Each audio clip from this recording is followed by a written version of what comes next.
abacima imlilo bebebila besoma iintsuku bezama ukucima umlilo.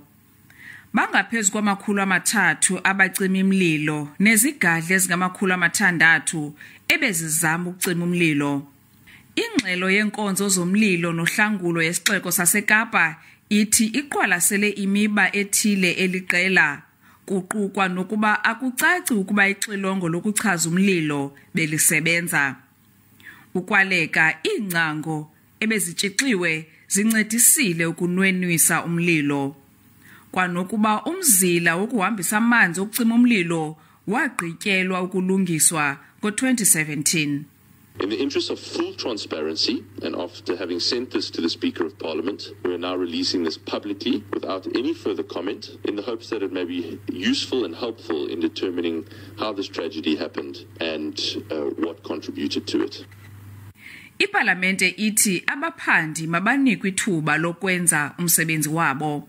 It is a standard procedure that firefighters will give a report of the work that they have done.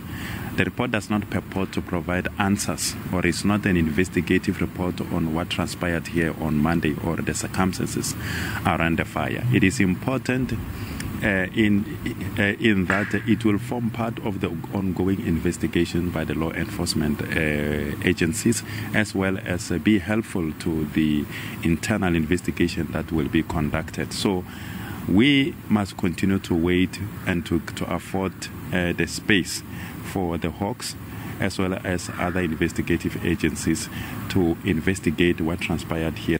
Kusenjalo uphando lwethutyana lwesebe lemisebenzi yoluntu lufumanise umonakalo omkhulu kwesi sakhiwo namathanda.